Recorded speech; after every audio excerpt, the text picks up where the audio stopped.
আসসালামু আলাইকুম সুপ্রিয় দর্শক, স্টেট ডায়ালগে আপনাদের সবাইকে স্বাগত জানাচ্ছি। আমি রেজা আহমদ ফয়সল চৌধুরী সুয়েব। আশা করি আপনারা যে যেখানে আছেন ভালো আছেন এবং ভালো থাকাটা চাই। প্রিয় দর্শক, আজকের স্টেট ডায়ালগে আমরা সাধারণত স্টেট ডায়ালগ রাতে করে থাকি, কিন্তু আজকে আমরা দিনেই করতে হচ্ছে। প্রিয় দর্শক, আজকের যে অতিথি আমাদের অত্যন্ত সম্মানিত অতিথি বাংলাদেশের, এবং আপনারা তাকে সবাই চিনেন এবং জানেন। স্পেশালি যারা ইটালিতে বসবাস করেন, সেখানে ফরিদপুর, মাদারীপুর, শরীয়তপুরের প্রচুর লোক সেখানে। এবং আমি যখন ইটালিতে যাই তখন তাদের একটি অভিযোগ থাকে যে আমরা ফরিদপুরের লোককে নিয়ে আসি না, সিলেটের লোকদেরকে নিয়ে আমরা বেশি বসি। আজকে ইটালিতে যারা বসবাস করেন, আমার প্রিয় সুপ্রিয় বাংলাদেশি যারা রয়েছেন, তারা কিন্তু সেটা বলতে পারবেন না। প্রিয় দর্শক, আমি কথা বাড়াচ্ছি না। আপনারা যারা 80-র দশকে, 90-র দশকে একজন অলিয়া উলিয়ার নাম আপনারা প্রায় শুনতেন, আমি নিজেও শুনতাম এবং আমার খুব ইচ্ছে ছিল তাকে দেখার, কিন্তু আমার সে সৌভাগ্য হয়নি। তবে তিনি আমাদের মধ্যে নেই এখন। আমি আশা করি আপনারা বুঝতে পারছেন আমি কার কথা বলছি। প্রিয় দর্শক, ফরিদপুরের আটরশি পীর সাহেবের আপনারা নাম শুনেছেন। তারই সুযোগ্য সন্তান বিশ্ব জাকির মঞ্জিলের পীরজাদা জাকির পার্টির মাননীয় চেয়ারম্যান মুস্তফা আমির ফয়সল মুজাদ্দেদি সাহেবকে আমরা আজকে আমন্ত্রণ জানিয়েছি। আসসালামু আলাইকুম। ওয়ালাইকুম আসসালাম ওয়া রাহমাতুল্লাহি ওয়া বারাকাতুহু। কেমন আছেন আপনি? আলহামদুলিল্লাহ ভালো আছি। আপনাকে অসংখ্য ধন্যবাদ ফয়সল ভাই, আমাদেরকে আজকে সময় দেওয়ার জন্য। আপনার প্রতি চ্যানেল ইউরোপের পক্ষ থেকে অনেক কৃতজ্ঞতা। আমিও আপনার প্রতি কৃতজ্ঞতা জানাচ্ছি এবং আমি আনন্দিত, গর্বিত যে আজকে আমি আমার বাংলাদেশের ভাইদের কাছে উপস্থিত হতে পারলাম সুদূর প্রবাসে। আপনি লন্ডনে কি ব্যক্তিগত সফরে আপনি লন্ডনে এসেছেন? হ্যাঁ, ব্যক্তিগত সফরে আপনি লন্ডনে এসেছেন। আপনি আপনার মানে পারিবারিক সফর এটা বলা যায়। আপনি কবে মানে দেশে ব্যাক করবেন? ইনশাআল্লাহ তাআলা 18 তারিখ ভোরে। 18 তারিখ ভোরে আপনি চলে যাবেন। ঈদুল আজহার সামনে। ঈদুল আজহাকে সামনে জামাত বিশ্ব জাকির মঞ্জিলে 20 লক্ষাধিক লোকের প্রস্তুতি নেওয়া হচ্ছে এবার। কত? 20 লক্ষাধিক, 2 মিলিয়ন। 20 লক্ষাধিক ঈদের দিনে। আমি আপনার কাছে আসবো আজকে। আমি আপনাকে আগের দিনেই উপস্থিত হবে। আমি আপনার কাছে আসবো আমি এইসব জানার জন্য আপনাকে মানে আজকে আমি আমন্ত্রণ জানিয়েছি স্টুডিওতে।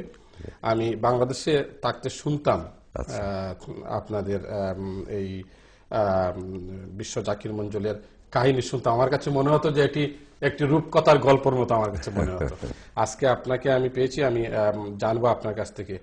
এই যে আপনি 20 লক্ষাধিক লোকের কথা বলছেন ঈদের দিনে, কুরবানির ঈদে, আপনারা কতটা গরু আপনারা ঈদের দিনে জবাই করবেন বলে আশা করছেন আপনারা? আসলে আমার বাবার সময় থেকে শুরু হয়েছিল এবং সেখান থেকে আমরা তখন হাজার হাজার গরু কুরবানি হতো।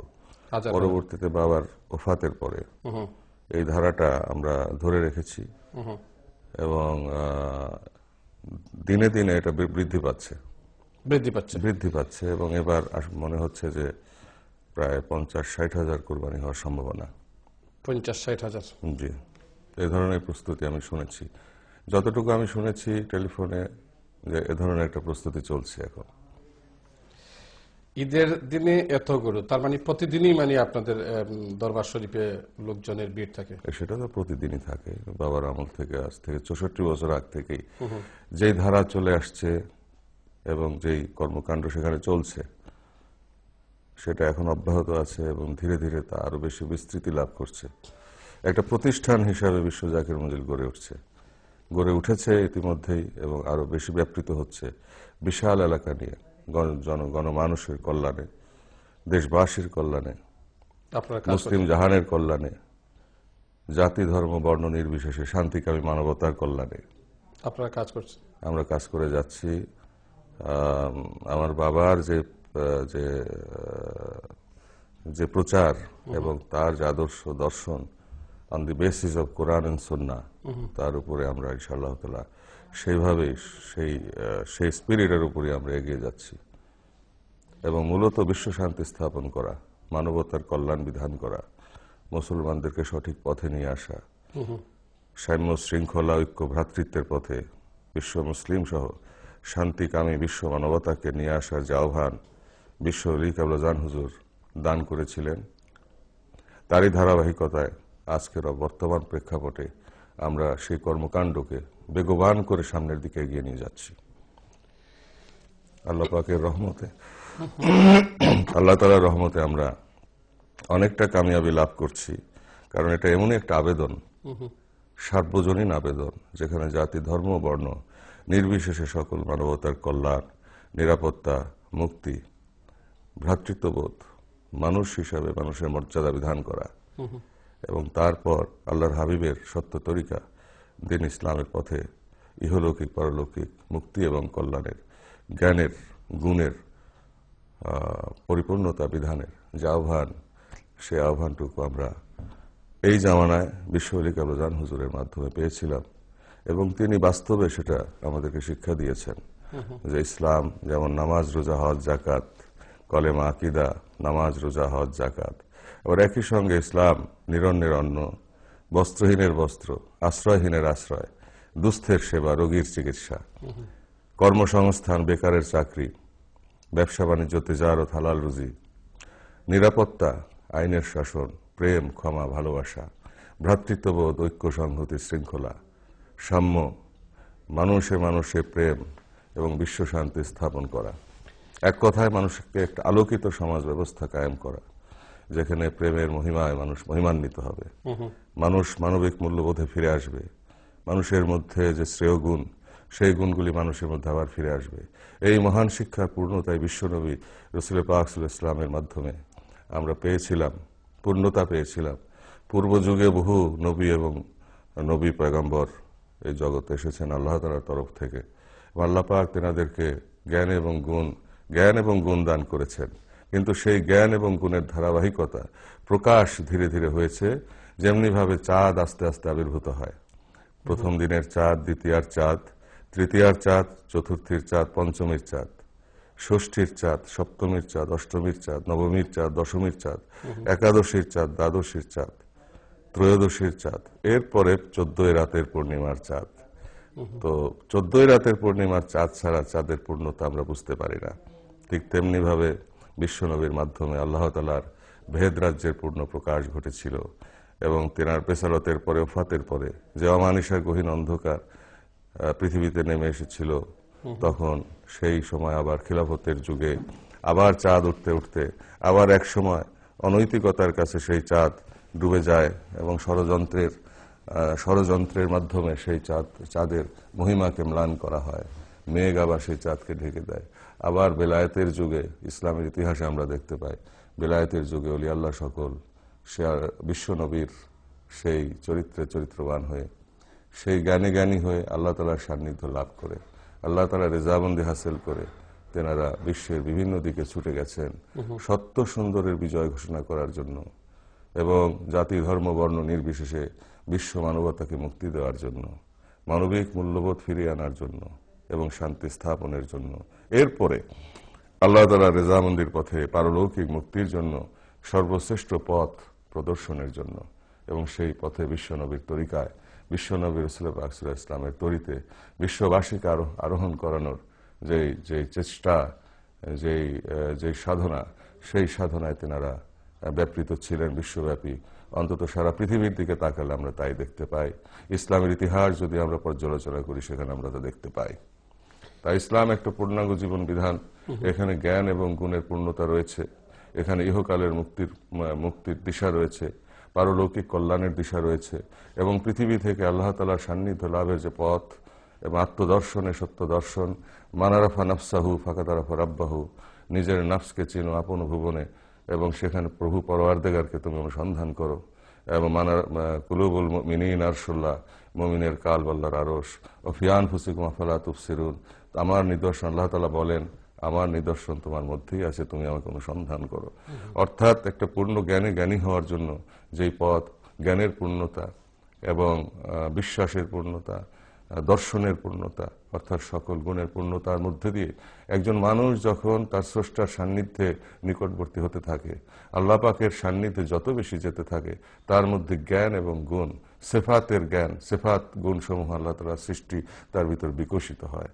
তখন তার দ্বারা পৃথিবী আলোকিত হয়, পৃথিবী শান্তি লাভ করে, মানবতার কল্যাণ বিধান হয়। আপনি আপনাদের আটরশি, আপনাদের যে জাকির মঞ্জিল, এটি ফরিদপুরে অবস্থিত। জি, এটা ফরিদপুর। বাংলাদেশে বিশেষ করে সিলেট, চিটাগাঙ্গে জি প্রচুর অলিয়া উলিয়ার বসবাস এবং সিলেটে হযরত শাহজালাল রহমতুল্লাহ আলাইহি ইসলাম ধর্ম প্রচারে এসেছিলেন এবং কায়েম করেছিলেন।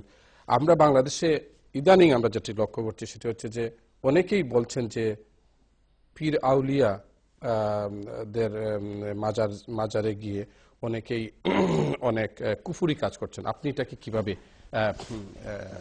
দেখেন? ইসলাম একটি জীবন বিধান, বিধিবিধানের আলোকে সজ্জিত। এলমে মারিফতের পথে, এলমে তরিকতের পথেও বিধিবিধান রয়েছে। এলমে শরীয়তের মাধ্যমে বেষ্টন দেওয়া আছে। শরীয়তের যে বিধি এবং বিধানের যে পরিমণ্ডল আমাদের জন্য অঙ্কন করা হয়েছে, আমরা যদি এই পরিমণ্ডলের আওতায় থাকি তাহলে আমরা অনেক অন্যায় কাজ থেকে আমরা নিজেদেরকে রক্ষা করতে পারি। তো শরীয়ত তো শুধুমাত্র লেবাস নয়, শরীয়ত হচ্ছে এমন একটি বিধি যে বিধির মধ্যে দিয়ে আমরা সীমা লঙ্ঘন থেকে বিরত থাকতে পারি। অবশ্যই কথা সত্য যে অলি আল্লাহদের মাজার সমূহের মধ্যে কিছু বেশরীয়তি কাজ হচ্ছে, শরীয়ত বিরুদ্ধ কাজ হচ্ছে, সাথে আমি একমত। কিন্তু সেই শরীয়ত বিরোধী কাজগুলি প্রতিহত করার যে কৌশল ইতিপূর্বে আমরা দেখেছি কট্টরবাদীদের মাধ্যমে, যে তারা হত্যাকাণ্ডের পথে গিয়েছেন, আমরা তার বিরোধিতা করি। মানুষ ভুল করতে পারে, ধীরে ধীরে তাদেরকে সংশোধন করার প্রয়োজন আছে। কিতাবা ওয়াল হিকমা, জ্ঞান এবং কৌশলের সর্বোত্তম প্রয়োগের মধ্যে দিয়ে আমরা ধাপে ধাপে তা সৌন্দর্যের আবর্তে পরিমণ্ডলে নিয়ে আসতে পারি। ওলি আল্লাহ সকলের মাজার সমূহ এমনই একটি স্থান যেখানে আল্লাহ তাআলার রহমত বর্ষিত হয়, যেখানে আল্লাহ পাক বলেন যে ইন্না রহমাতাল্লাহি কারীবুম মিনাল মুহসিনিন, নিশ্চয়ই আল্লাহর রহমত ওলি আল্লাহদের নিকটবর্তী। আল্লাহ পাকের প্রেমে ওলি আল্লাহ সকল এমনভাবে নিজেকে বিসর্জন দেন যেই প্রেমের পথে, যে মহব্বতের পথে আল্লাহ পাক তেনাদের উপর রাজি হয়ে যান। রাদিয়াল্লাহু আনহু রাদু আনহু। আল্লাহ তার দিদারের এলাহিতে তখন তার মধ্যে আল্লাহ তাআলা তাজাল্লি প্রকাশিত হয়, সেই দেহ তখন পবিত্র হয়। অতএব সেই দেহের উপরে আল্লাহ তাআলা সন্তুষ্টি থাকে। ইন্তেকালের পরে সেই দেহটা যেখানে শায়িত থাকে সেখানে তিনি অবস্থান করেন না বটে, কিন্তু সেখানে ওই দেহের মর্যাদায় ওখানে আল্লাহ তাআলার রহমত বর্ষিত হয়। যে জন্য সবচেয়ে বেশি রহমত বর্ষিত হচ্ছে মদিনা মুনাওয়ারাতে, এমনকি সেখানে আল্লাহ তাআলার খাস রহমতের বৃষ্টি হচ্ছে। তেমনি ভাবে বিশ্ব নবীর চরিত্রে চরিত্রবান হয়ে, বিশ্ব নবীর আদর্শে আদর্শবান হয়ে, সেই পথে সেই তরিকায় আল্লাহ তাআলার রেজামন্দির পথে নিজেদেরকে যারা বিসর্জন দিয়ে আল্লাহ তাআলার ইচ্ছায় সান্নিধ্য লাভ করেছেন, তেনারা ইন্তেকালের পরে আল্লাহ তাআলার সান্নিধ্যে চলে যাওয়ার পরে তেনাদের দেহ মোবারক যেখানে থাকে সেখানে আল্লাহ তাআলার রহমত বর্ষিত হয়। এবং সেখানে গেলে জিয়ারত করলে, ফাতিহা শরীফ পড়ে জিয়ারত করলে, অথবা কোরআন শরীফ তেলাওয়াত করলে, অথবা নফল বন্দেগী করলে, আল্লাহ পাকের নফল নামাজ থেকে শুরু করে যে সমস্ত আমল সমূহ রয়েছে সেখানে সেগুলি করলে এবং সেগুলি তিনার রুহে পাকে সোয়াব রেসানি করলে তিনার রুহানি দোয়া এবং আল্লাহ তাআলার রহমত সেখানে বর্ষিত হতে বাধ্য হতে পারে, হতেই থাকে। এবং সেখানে যেহেতু রহমতের বৃষ্টি হয়, অতএব সেখানে গেলে সেই রহমতের বাড়ি বর্ষণের কিছুটা অংশ প্রতিটি আশিকান, প্রতিটি জাকেরান, প্রতিটি মুমিন মুসলমান লাভ করতে পারেন। এমনকি শান্তিকামী মানবতা অন্য ধর্মাবলম্বীরাও আল্লাহ তাআলার রহমতের বৃষ্টি হতে কিছুটা পানি পান করতে পারেন। ফয়সাল ভাই, আমি আপনার কাছে আসবো এবং আমি আপনার কাছ থেকে আজকে মারিফতি এবং দেহতত্ত্বের ব্যাপারে আমি কিছু জানার চেষ্টা করব, কারণ এই ব্যাপারে আমার জ্ঞান অত্যন্ত সীমিত। আমার জ্ঞানও সীমিত। না, আপনার জ্ঞান প্রচুর। আমি যদিও সাধক নই, আমি একজন মহাসাধকের সন্তান, কিন্তু ব্যক্তিগতভাবে আমি সাধক নই। আমার বাবার ইজ্জতে আমাকে সবাই ভালোবাসে, আমাদের দুই ভাইকে ভালোবাসে, কিন্তু তার মানে এই নয় যে আমার সেই যোগ্যতা আছে। আপনার মধ্যে মারিফতি এবং দেহতত্ত্বের ব্যাপারগুলা, যেমন আমরা যে এই পৃথিবীতে আছি এবং একসময় আমরা চলে যাব, কোথায় যাব, কার কাছে যাব। যেমন অনেকেই আছে পরকাল বিশ্বাস করে না, কিন্তু আমরা যারা মুসলমান আমরা পরকাল বিশ্বাস করি। আমি এসব ব্যাপার নিয়ে আপনার সাথে কথা বলবো। দেখি লাইনে সম্ভবত কলার চলে এসেছেন, দেখি কে আছেন লাইনে। হ্যালো, আসসালামু আলাইকুম। আসসালামু আলাইকুম ওয়া রাহমাতুল্লাহি ওয়া বারাকাতুহু। ওয়া আলাইকুম আসসালাম, কে বলছেন? আপনাদেরকে আমি অন্তরের অন্তঃস্থল থেকে মোবারকবাদ জানাচ্ছি, বিশেষ করে যে স্টেট ডায়ালগ চ্যানেল অত্যন্ত জনপ্রিয় অনুষ্ঠান সারা ইউরোপে। আলহামদুলিল্লাহ, আপনি আজকে পরিচালনা করছেন খুব সুন্দরভাবে। এই জনপ্রিয় অনুষ্ঠানের যে পরিচালনা করছেন, বিশেষ করে আমার জনাব রেজা আহমদ ফয়সাল চৌধুরী সাহেব, যে আপনি খুব সুন্দরভাবে পরিচালনা করছেন, এবং ইউকে বাংলা প্রেস ক্লাবের সম্মানিত আহ্বায়ক এবং বিশিষ্ট সাংবাদিক এবং চ্যানেলের কর্ণধার, আপনাকে মুবারকবাদ জানাই। বিশেষ করে আজকে যে অতিথিকে নিয়ে আসছেন শিওলি হযরত খাজা বাবা ফরিদপুরি রহমতুল্লাহ আলাইহি জিসমানি এবং আওলাদে ওলি, আল্লাহর ওলি সন্তান, যে বিশ্ব ওলি খাজা বাবা ওলি আল্লাহদের পথের কথা, রসুলের কথা বলে গেছেন। তো আজকে খুবই ওনাকে আমার পীরজাদা আওলাদে ওলি আমির ফয়সাল আপনার মেজু ভাইজানকে আমি মুবারকবাদ জানাচ্ছি যে ওলি আল্লাহর পথটাই সত্যিকারের পথ। কারণ হযরত খাজা মঈনুদ্দিন চিশতি রহমতুল্লাহ আলাইহি ভারতবর্ষে এসে 90 লক্ষ মানুষকে মুসলমান করে আজকে ভারতবর্ষে মুসলমানদের অনেকদিন রাজত্ব কায়েম হয়েছিল।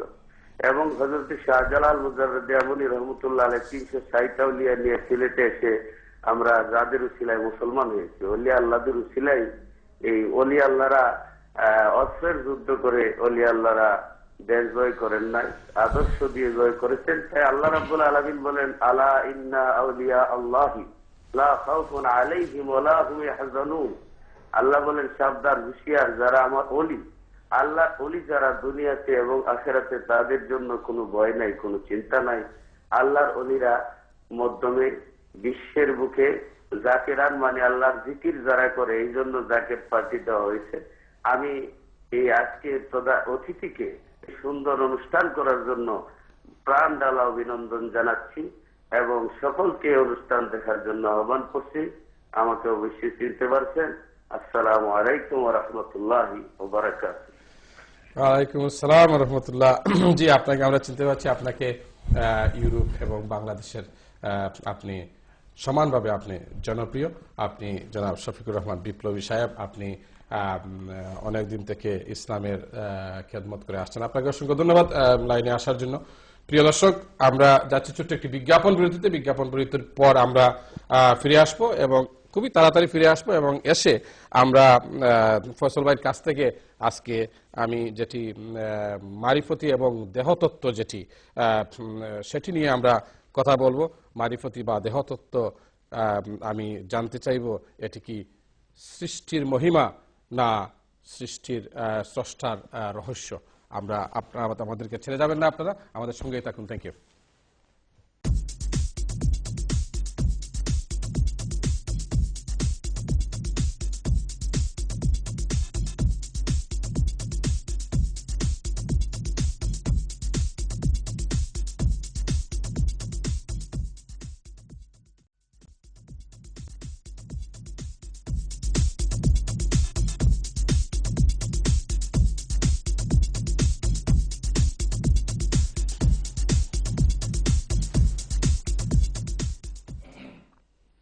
আসসালামু আলাইকুম সুপ্রিয় দর্শক, বিজ্ঞাপন বিরতির পর আমরা আবারও ফিরেছি। এই মুহূর্তে যারা বিশিষ্ট সামনে বসেছেন, আপনারা তো জানেন না আমরা কি নিয়ে এবং কাকে নিয়ে কথা বলছি। দর্শক, আজকে আমাদের মধ্যে এমন এক অতিথি আমরা নিয়ে এসেছি যিনি অত্যন্ত সম্মানিত অতিথি এবং বিশ্ব জাকির মঞ্জিলের পীরজাদা এবং জাকির পার্টির চেয়ারম্যান মুস্তফা আমির ফয়সাল মুজাদ্দিদ সাহেবকে আমরা নিয়ে এসেছি এবং আমরা তার সাথে কথা বলছি। প্রিয় দর্শক, আমরা বিজ্ঞাপন বিরতিতে যাওয়ার আগে আমরা কথা বলেছিলাম বিভিন্ন বিষয় নিয়ে এবং আমি বলেছিলাম যে আমরা মারিফতি এবং দেহতত্ত্বের ব্যাপারে আমরা কথা বলবো আমাদের অতিথির সাথে। এবং তিনি আমাকে বিজ্ঞাপন বিরতিতে যাওয়ার সময় তিনি আমাকে বলেছেন যে তিনি মারিফতি বুঝেন না। প্রিয় দর্শক, তিনি বিজ্ঞাপন বিরতিতে যাওয়ার আগে যেসব কথাগুলো বলেছেন সবগুলোই মারিফতি এবং দেহতত্ত্ব। আমি যেটা বুঝি, মারিফতি বা দেহতত্ত্বের মাধ্যমে ফয়সাল ভাই স্রষ্টার আরাধনা কি সম্ভব? অবশ্যই সম্ভব। কারণ ইসলামের সাধনা জীবনে বা বাল্য জীবন থেকে, জন্মের পর থেকে বাল্য জীবন থেকে সাধনার জীবন থেকে নবুয়ত প্রাপ্তি, এই পর্যায় পর্যন্ত যা কিছু ঘটনা ঘটেছে, সেখানে আমরা এলমে লাদুন্নি এলমে ইসরারের যে বিকাশ বিশ্বনবীর মাধ্যমে, বিশ্বনবীর অস্তিত্বের মধ্যে, ওজুদের মধ্যে আল্লাহ পাক ঘটিয়েছিলেন, সেটা আমরা স্পষ্টত দেখতে পাই। যেরকম ওনার সিনাকে চাক করা হয়েছে 3 বার,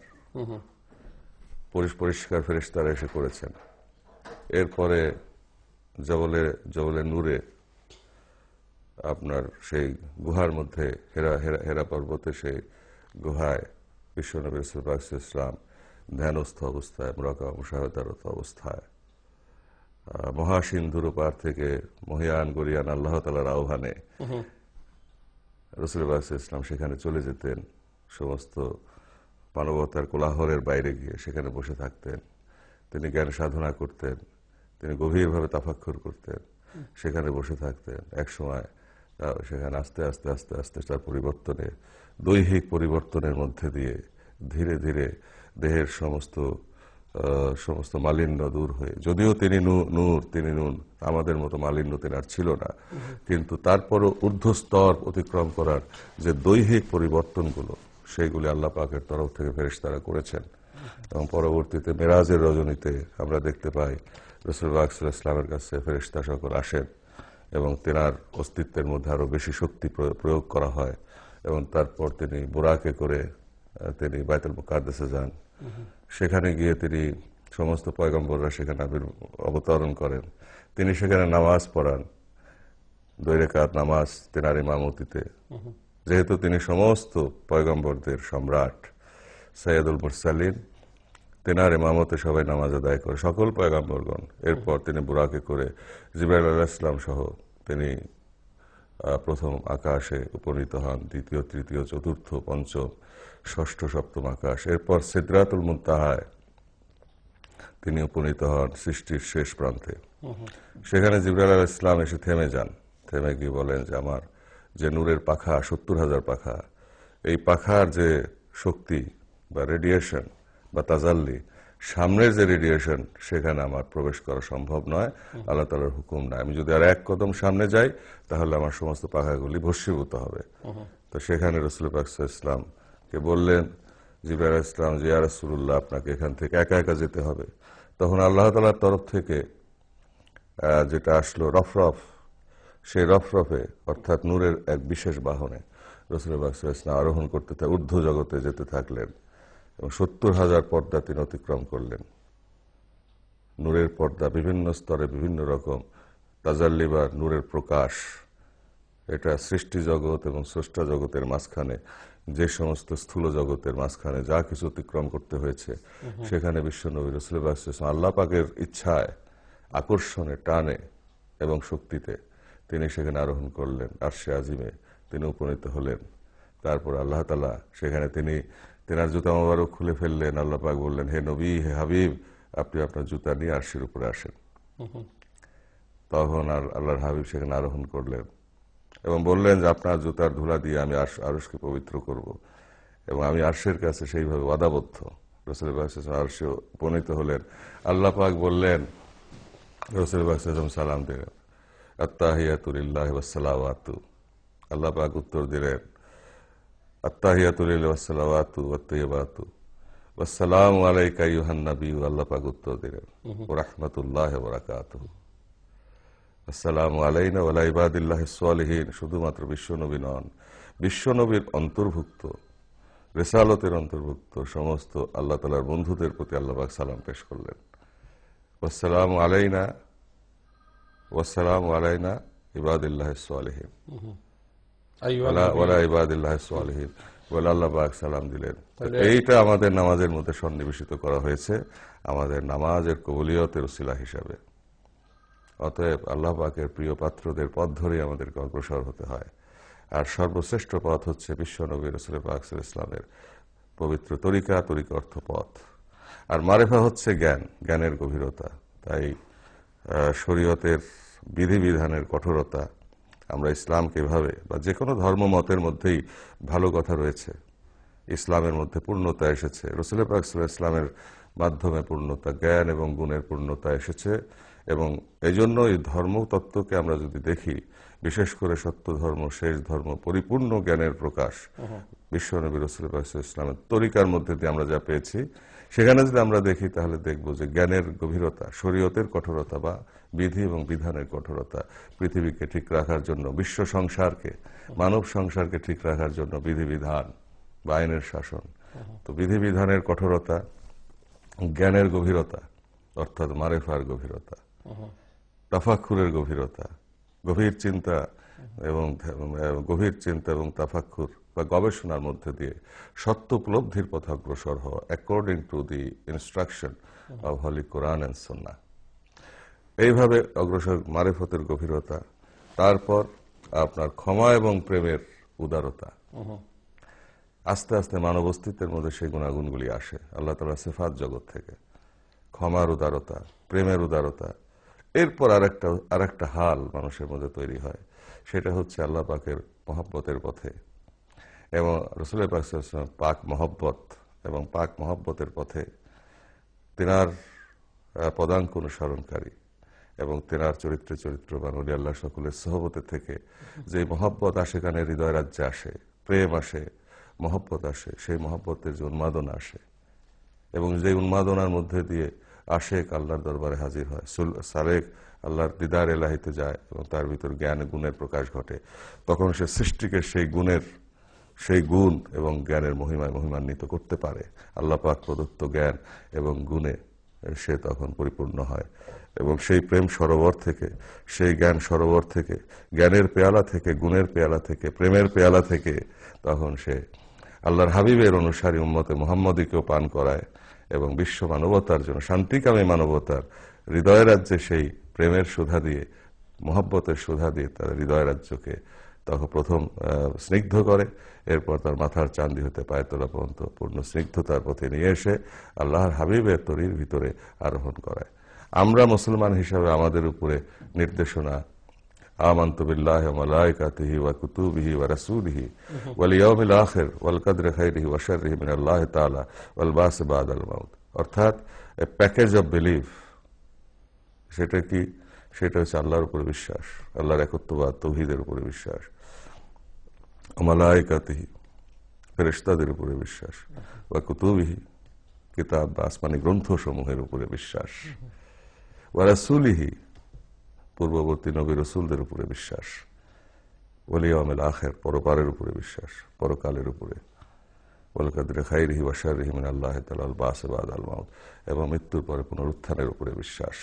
এই টোটাল প্যাকেজ অফ বিলিভের মধ্যে কি আসতেছে? আমরা যেমন বিশ্ব নবী রাসূল পাক সাল্লাল্লাহু আলাইহি ওয়াসাল্লামকে বিশ্বাস করব, একই সঙ্গে আল্লাহর হুকুম এবং রাসূল সাল্লাল্লাহু আলাইহি ওয়াসাল্লামের নির্দেশনা হচ্ছে আমরা পূর্ববর্তী নবী, রাসূল, ওলি, অবতার যাই বলেন না কেন তাদেরকেও কিন্তু বিশ্বাস করতে হবে এবং পূর্ববর্তী সমস্ত আসমানি গ্রন্থসমূহকে বিশ্বাস আমাদের ইমানের অন্তর্ভুক্ত। অর্থাৎ সেগুলির মধ্যে দিয়ে বাবা আদম আলাইহিস সালাম থেকে শুরু করে ঈসা আলাইহিস সালাম পর্যন্ত যে জ্ঞান এবং গুণ এবং তাজাল্লি এবং মহিমার বিকাশ ঘটেছিল, যেটা আমি একটু আগেই বললাম যে চাঁদের প্রকাশ ঘটেছে আস্তে আস্তে, পহেলা, দ্বিতীয়া, তৃতীয়া করতে করতে পূর্ণ চাঁদ, 14 রাতের পূর্ণিমার চাঁদ উদিত হয়েছে বিশ্ব নবী রাসূল পাক সাল্লাল্লাহু আলাইহি ওয়াসাল্লাম। তেমনি ভাবে এক একজন অবতার, এক একজন পয়গম্বর, এক একজন মহামানবের মধ্যে দিয়ে আল্লাহ তাআলার তাজাল্লি বা ভেদ রাজ্য প্রকাশিত হয়েছে, ধাপে ধাপে ধীরে ধীরে ক্যারি ফরওয়ার্ডেড হয়েছে আপ টু বিশ্বনবী। এবং বিশ্বনবীর পরে আবার বেলায়েতের যুগে, খিলাফতের যুগে আবার আস্তে আস্তে তা প্রকাশিত হয়েছে, ধাপে ধাপে ধীরে ধীরে বিভিন্ন ওলি আল্লাহর মধ্যে দিয়ে জ্ঞান এবং গুণের প্রকাশ আল্লাহ পাক ঘটিয়েছেন আল্লাহর হাবিবের ওসিলায়, আল্লাহর হাবিবের মাধ্যমে। কারণ তিনি সিরাজ মুনিরা, সেখানেই আল্লাহ তাআলার জ্ঞান গুণের পূর্ণতা এসেছে এবং সেখানে অবতরণ হচ্ছে সিফাত জগৎ থেকে এবং জাত সমুদ্র থেকে, সেখানে অস্তিত্বের জাত সমুদ্র হতে আল্লাহ পাক, জাত পাক আমাদেরকে বেষ্টন করে আছে, জাত সমুদ্র থেকেও সেখানে আসতেছে, সেখানে ফয়েজ আসতেছে, সেখানে জ্ঞান আসতেছে, সেখানে গুণ আসতেছে। এগুলি রাসূল পাক সাল্লাল্লাহু আলাইহি ওয়াসাল্লামের উপরে এসে তারপরে সেগুলি সৃষ্টি জগতে আসে। এটি যে একটা বৃহৎ বৈজ্ঞানিক তত্ত্ব আল্লাহ পাকের সৃষ্টি রহস্য। এই সৃষ্টি রহস্যের অন্তর্ভুক্ত, সৃষ্টি রহস্য এবং সৃষ্টি রহস্যের অন্তর্ভুক্ত আমরা মানব জাতি, আমরা সর্বশ্রেষ্ঠ সৃষ্টি হিসেবে। وَإِذْ قَالَ رَبُّكَ لِلْمَلَائِكَةِ إِنِّي جَاعِلٌ فِي الْأَرْضِ خَلِيفَةً قَالُوا أَتَجْعَلُ فِيهَا مَن يُفْسِدُ فِيهَا وَيَسْفِكُ الدِّمَاءَ وَنَحْنُ نُسَبِّحُ بِحَمْدِكَ وَنُقَدِّسُ لَكَ قَالَ إِنِّي أَعْلَمُ مَا لَا تَعْلَمُونَ। ফেরেশতারা যখন বলল, আল্লাহ পাক বলেন আমি খলিফা সৃষ্টি করব, বানাবো। সমস্ত তত্ত্ব উপাত্ত ফেরেশতাদেরকে দেওয়া হলো, আগুন, পানি, মাটি, বাতাস দিয়ে তৈরি করা হবে, তারপর আল্লাহ তাআলার কুদরত সেখানে আসবে। তারপর ফেরেশতারা বলল, আল্লাহ পাক বলল, হে প্রভু, আমরা তো আপনার বন্দেগী করতেছি, আপনার প্রশংসা করতেছি, আপনি কেন এই জাতিকে তৈরি করবেন? তারা তো রক্তপাত করবে। তখন আল্লাহ পাক বলেন, আমি যা জানি তা তোমরা জানো না। অর্থাৎ এই মাটির মানুষকে আল্লাহ পাক নৈকট্য দান করে তার মধ্যে দিয়ে আল্লাহ তাআলার যেই পর্যায়ে তাজাল্লি আল্লাহ ঢুকাবেন সেটা ফেরেশতাদেরকে দেওয়া হয় নাই। ফেরেশতাদের নূর তার চেয়ে নিম্ন স্তরের, যার জন্য জিবরাইল আলাইহিস সালাম কিন্তু সিদরাতুল মুনতাহায় গিয়ে অগ্রসর হতে পারেন নাই। সেখান থেকে বিশ্ব নবী রাসূলুল্লাহ সাল্লাল্লাহু আলাইহি ওয়াসাল্লামকে অগ্রসর করানো হয়েছে। এবং যেই দেহ এবং আত্মারাজ্যের মধ্যে আল্লাহ পাকের যেই শক্তি প্রবেশ করানো দরকার ছিল, অর্থাৎ একটা রকেটকে যখন উপরে নেওয়া হয় তখন তাকে যেভাবে বিল্ট ইন করা হয়, ঠিক তেমনি ভাবে মানব অস্তিত্বকে যখন আল্লাহ পাকের সান্নিধ্যে নেওয়া হয়, এক এক মাকামে এক এক রকম দৈহিক এবং আত্মিক প্রস্তুতির প্রয়োজন হয়। এটা আল্লাহ তাআলার খাস রহমত ছাড়া সম্ভব নয়। আর এই রহমতটা বহন করে ফেরেশতারা, এই রহমতটা বহন করে কিছু কিছু ক্ষেত্রে নবী রাসূলগণ করেছেন, এবং এই রহমত বহন করেছেন ওলি আল্লাহ সকল পরবর্তীতে। অতএব এটা একটা জ্ঞান সাধনা। এই জন্য রাসূলুল্লাহ সাল্লাল্লাহু আলাইহি ওয়াসাল্লাম এই জ্ঞানের পূর্ণতাই হচ্ছে আল কোরআন, গুণের পূর্ণতা হচ্ছে নির্দেশনা হচ্ছে আল কোরআন, এবং সেটার পরিপূর্ণ ব্যাখ্যা হচ্ছে আল হাদিস। এই যে কোরআন এবং হাদিসের পরিপূর্ণতা, যেটা পূর্ববর্তী ধর্মগ্রন্থ সমূহের মধ্যে সেই সত্য কথাগুলো এসেছে। এখন আমরা যদি কোরআন শরীফ অনুসরণ না করি, বা অন্য ধর্মাবলম্বীরাও যদি তাদের গ্রন্থের নির্দেশনা অনুসরণ না করে, তো সেখানে কিছু বলার নাই। কিন্তু ধর্মতত্ত্বে এমনই একটা আল্লাহ তাআলার দান, যেটা দিয়ে আমরা পৃথিবীতে পথ চলতে পারি, পৃথিবীকে শান্তিময় করতে পারি, মানবতার বিজয় ঘটাতে পারি, মনুষ্যত্ব প্রতিষ্ঠিত করতে পারি, বিশ্ব সংসারকে আমরা একটি পরিবার তত্ত্বের আওতায় আনতে পারি। একটি পরিবার তত্ত্ব, সাম্য, শৃঙ্খলা, ঐক্য, ভ্রাতৃত্ব, প্রেম, প্রীতি, ভালোবাসা। মানুষ হয়ে মানুষ কেন মানুষকে হত্যা করবে? আমরা সৃষ্টির একটা পিপীলিকা তার স্বজাতিকে হত্যা করে না, একটা হাতি তার স্বজাতিকে হত্যা করে না, একটা বাঘ তার স্বজাতিকে হত্যা করে না, একটা কুকুর তার স্বজাতিকে হত্যা করে না। কোন সৃষ্টি তার স্বজাতিকে মারে না। অথচ আমরা মানব জাতি আশরাফুল মখলুকাত হয়ে আমরা কোথায় গিয়ে দাঁড়িয়েছি? আর আমরা যারা মুসলমান উম্মতে মুহাম্মদী সর্বশ্রেষ্ঠ উম্মত, আমরা আল্লাহ পাকের তরফ থেকে আমরা দান বিশ্বনবীর মাধ্যমে আমরা সেই পথ পেয়েছিলাম। আমরা এবার রাসূল পাক সাল্লাল্লাহু আলাইহি ওয়াসাল্লামের কোন চরিত্র অনুসরণ করছি, কতটুকু অনুসরণ করছি, আল্লাহ পাকের নির্দেশনাই বা আমরা কতটুকু মানি, সেটা নিয়েও এখন আমাদেরকে ভাবতে হবে। কারণ আমাদের মধ্যে এখন ফেরকা হতে হতে এত ফেরকা হয়েছে। একই কলেমায় বিশ্বাসী জাতি আমরা, একই নবীর উম্মত, একই আল্লাহর বান্দা, অথচ আমাদের মধ্যে ফিতনা ফাসাদ, আমাদের মধ্যে মারামারি, কাটাকাটি, হানাহানি, এগুলো নাফসে আম্মারা, এগুলো জ্ঞানের স্বল্পতা, জ্ঞানের পূর্ণতার অভাব, গুণের পূর্ণতার অভাব। আর অবশ্যই সেখানে আমি সবচাইতে নিকৃষ্ট হিসেবে আমি বলতে পারি। আমি নিজেকে নিকৃষ্ট মনে করি, সবচাইতে দুর্বল মনে করি, সবচাইতে অসহায় মনে করি। তারপরে আল্লাহ পাকের রহমত বাবার ওসিলায়, বিশ্বনবী রাসূল পাক সাল্লাল্লাহু আলাইহি ওয়াসাল্লামের তোফায়েলে, এই জামানায় বিশ্ব ওলি কেবলা জান হুজুরের খাতিরে, তিনার রুহানি দুয়ার বরকতে আল্লাহ পাকে যে রহমতটুকু পায়, অন্তত উপলব্ধি জগতে ভাবি, চিন্তা করি, গভীরভাবে চিন্তা করি যে ধর্ম কি, কোরআন শরীফ কি বলেছে, হাদিস শরীফ কি বলেছে, ওলি আল্লাহ সকলের উপদেশ কি। সর্বশেষ জামানায় আমার বাবা, পরম শ্রদ্ধেয় বাবা, পরম সম্মানিত বাবা, তিনি কি উপদেশ দিয়েছেন, তিনি জীবনে কি করেছেন, রাসূল পাক সাল্লাল্লাহু আলাইহি ওয়াসাল্লামের পথে, আল্লাহর হাবিবের চরিত্রের অনুসরণে, আল্লাহ তাআলার নির্দেশনার পথে আমার বাবা কি করে গেলেন এই বিশ্ব সংসারের শান্তি এবং মুক্তির জন্য, মুসলিম জাতিকে পথ দেখানোর জন্য, সমস্ত মানবতাকে রক্ষা করার জন্য তিনি যা কিছু করে গেলেন, আল্লাহর কোরআন এবং রাসূলের সুন্নাহর বাস্তব প্রতিষ্ঠা তিনি যেটা করলেন, যেই চেতনা নিয়ে আমরা অগ্রসর হচ্ছি। আমি আপনার কাছ থেকে এটি শুনবো। আমরা আপনার কাছ থেকে শুনেছি সৃষ্টির রহস্য, এবং আপনি যেটি বলেছেন যে স্বজাতি, একটা পশু আরেকটা পশুকে হত্যা করে না, কিন্তু মানুষ আশরাফুল মখলুকাত যারা হয় একজন আরেকজনকে হত্যা করে। এটা মানুষের কর্ম নয়, এটা মানুষের কর্ম। কোরআন শরীফে আল্লাহ পাক পরিষ্কার বলেছেন যে একটি নিরীহ মানুষকে হত্যা করে সে যেন সারা পৃথিবীর মানুষকে হত্যা করলো, আর যে একজন নিরীহ মানুষকে রক্ষা করে সে যেন তামাম দুনিয়ার মানুষকে রক্ষা করলো। এটা আল্লাহর কোরআন। Thank you. প্রিয় দর্শক, আমরা কথা বলছি অত্যন্ত সম্মানিত আমাদের মেহমান আজকে জাকের পার্টির মাননীয় চেয়ারম্যান মুস্তফা আমির ফয়সাল সাহেবের সাথে, এবং তিনি ইসলামের কথা, আমাদের হযরত মুহাম্মদ মুস্তাফা সাল্লাল্লাহু আলাইহি ওয়াসাল্লাম প্রিয় নবীর কথা বলছেন, সৎ পথে চলার কথা বলছেন। তিনি খুব সুন্দরভাবে আজকে যেটি বললেন যে একজন মানুষ আরেকজন মানুষকে হত্যা করছে, কিন্তু একজন পশু আরেকটি পশুকে হত্যা করছে না। আমাদেরকে বুঝতে হবে আমরা কোথায় এসে দাঁড়িয়েছি। প্রিয় দর্শক, আমরা সৃষ্টির রহস্য নিয়ে কথা বলছি, স্রষ্টার মহিমা নিয়ে আমরা কথা বলবো। তার আগে দেখি একজন কলার সম্ভবত লাইনে আছেন, দেখি কে আছেন লাইনে। হ্যালো, আসসালামু আলাইকুম। কলা কি লাইনে আছেন? হ্যালো, আসসালামু আলাইকুম।